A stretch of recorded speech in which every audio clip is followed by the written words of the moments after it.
Chucky Champagne. Woo! Here we are.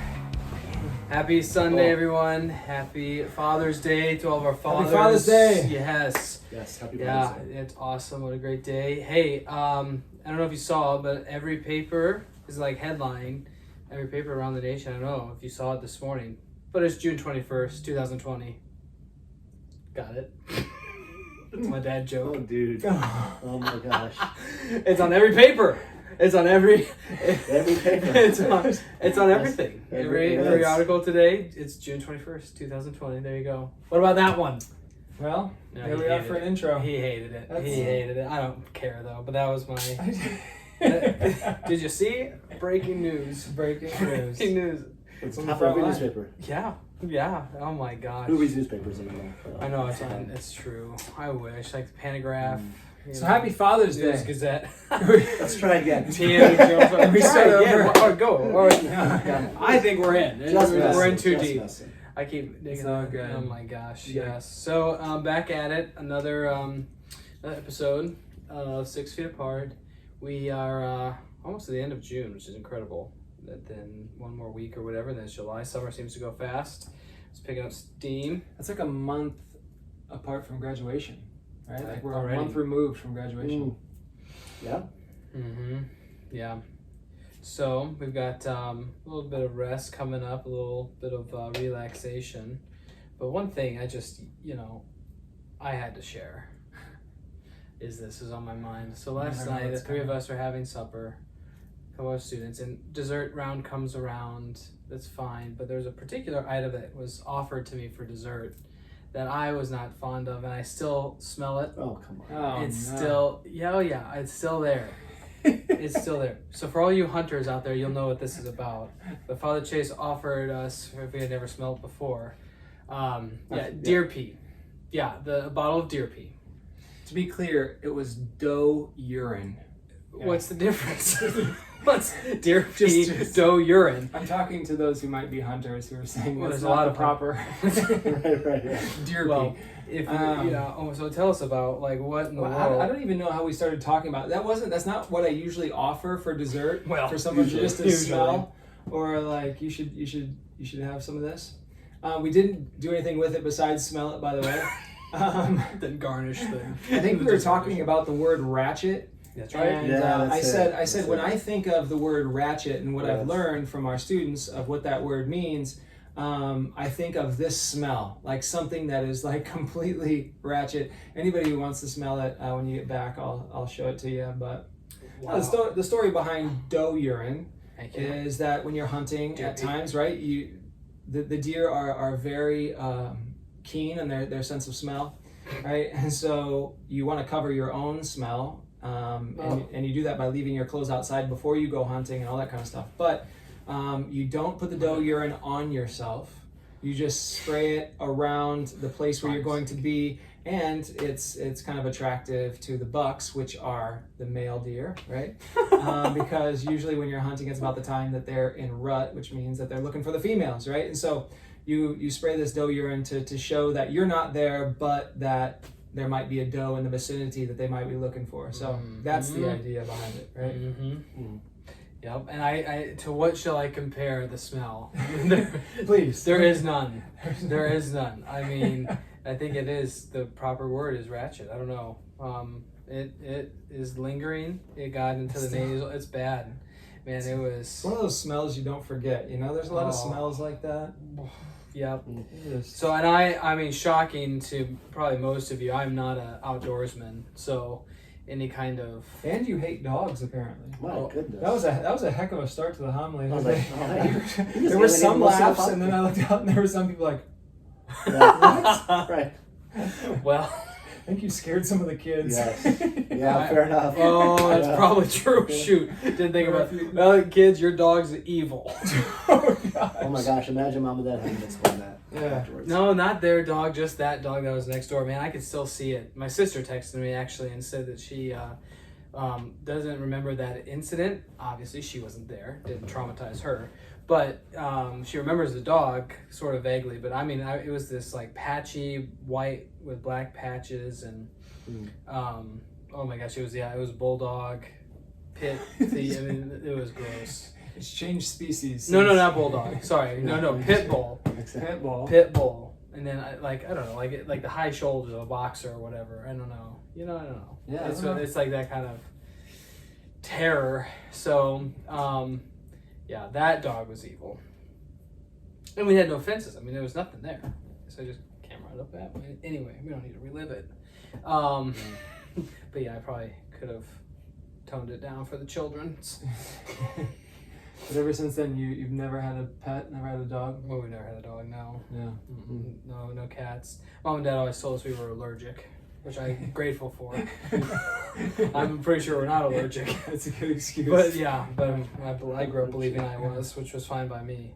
Yeah, no hamster. It's a good trick for future parents, you know? Like, you need to know how to manage the kids who want everything. Sometimes you might just be allergic. You know? This is actually bad for you. You don't need it. Yeah, so nothing. What about you? You have pets? I know you guys. I don't know if you did. No. We had some gerbils or something. Gerbils. My brothers, when they were growing up, they had dogs. They were Okay. Yeah. I've heard one story about Kelly the German Shepherd. I've heard thousands. Just how awesome she was. Kelly the German Shepherd. Well, she was gone by the time I came around, but yeah. Would protect the babies as they were born, the kids, my brothers. Oh my gosh, Yeah, she was a female dog. Okay. No pets growing up, just, but, I think for one, my dad grew up on the farm, which was just like, animals belong outside type of thing, and understanding that. But once we ever moved up the farm when we were young, like there was no reason to have pets inside. And plus that, as anybody knows who has them, it's like a huge investment of time and effort. So we were traveling all the time to do sports things or whatever. That was like the most important thing in our life. So we weren't home to hang out with pets, or life got busy, and just was never even a thought, I don't think, in any of our minds to get a pet. Nothing against them. I don't hate dogs, but it's the right word. It's the right word to describe it. You're not gonna walk that one back. No.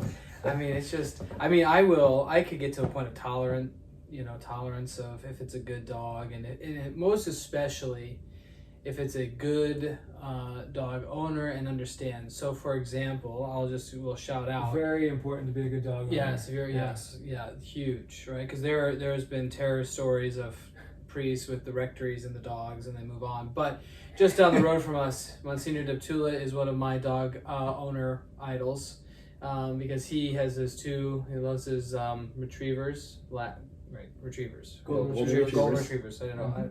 What's the difference between that and a lab, by the way? I have no idea. The coat. The hair. It's the big one. Okay. So golden retriever, you get two of them, and they are like, he just has to like move and little whistle, and they're on him. It's great. So like if I'm with them, I can show them a little, hi, and then he can just whistle them away. Nothing like that. Yeah, which I like that a lot. So shout out to that. That kind of dog owner understands the space of the house and so on and so forth. So otherwise there's hatred. I will tell you, you're absolutely right. So to show the other side of the coin, when I was a seminarian, it was actually my first parish assignment as a seminarian. So during the summers, seminarians have parish assignments, and we get assigned to a parish. We basically shadow a priest and live in the rectory and kind of go through the steps of kind of continued discernment during the summers and seeing what actually happens on the ground, right? So I went one time with Father Rayson, and we went to a house to give an elderly woman Holy Communion, and her daughter was there. I forget who else was there, but there were other people in the house. And so we have Jesus in the pics with us, right? And we're about to give Holy Communion. Well, we got inside this house, and there was a dog in there that was not well trained. Not only that, now that's one thing. If the dog's not well trained, that's one thing to deal with, and we got to take time to be able to do that. But the other thing is like having a lack of social awareness of what your dog does, and not like pulling them away when they're doing something that's very inappropriate when you have guests.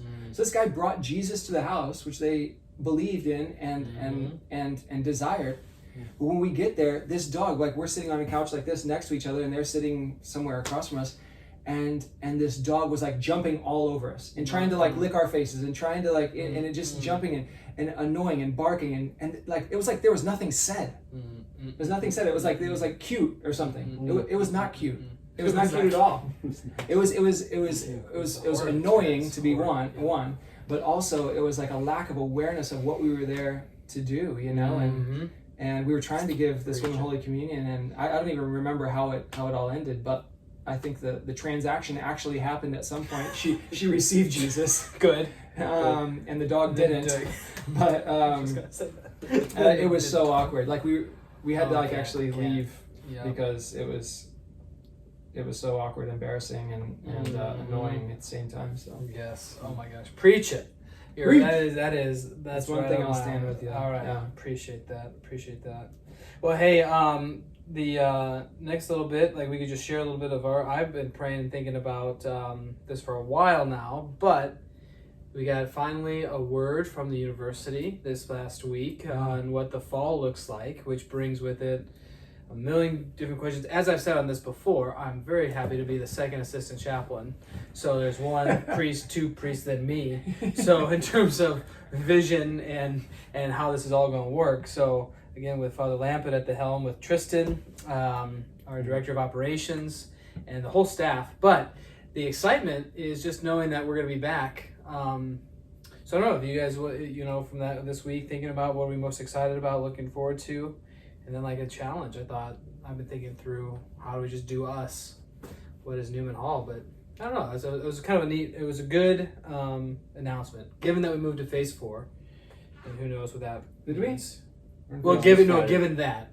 Oh, given that we moved to phase 4. Yeah, that's kind of the contingent, right? That the university will do what it's planned to do, and then like action it affects all the other schools too, like assuming phase 4. So, yeah.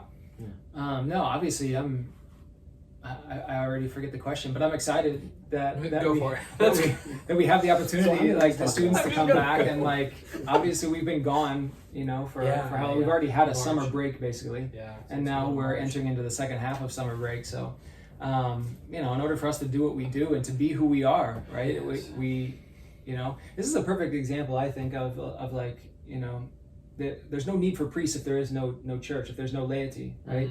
And the laity are the ones that need the priesthood too. So like I think of St. John's mission. Like St. John's mission isn't a mission unless there's disciples, unless there's people to be on mission for, And so it's important. Like we're for me that's the most important thing, that we're able to be back. We're able to do what we do and to complement one another. So can't wait to have everybody back.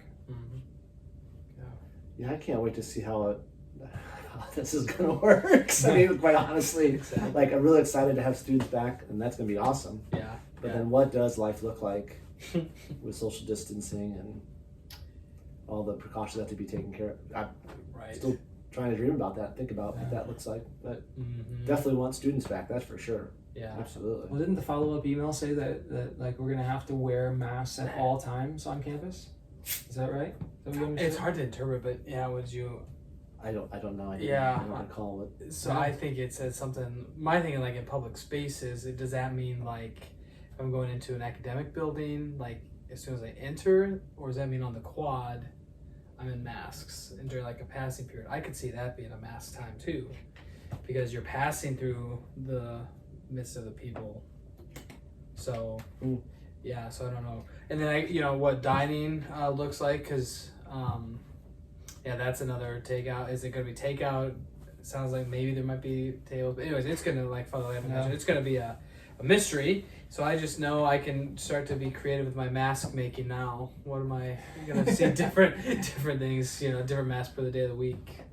Depending on how you feel, you could have like a frowny face. Yes. You could have a happy face. I thought about cigar hang out. Yes. No, is that what, or just like a whole so I can still smoke my cigar with my mask on? I meant like an optical illusion, so to speak. Where we should make some SJC&C, some Catholic Illini masks. We could do that. We could, and then I wanted to see if we could get shirts for move-in day that said despite my face, I am happy to see you, or something, or something like that. Even though you can't tell, but I am happy to see you when they come and move in. That's gonna be great. So anyway, well, y'all have a great Father's Day. Thanks for tuning in again for our little chat.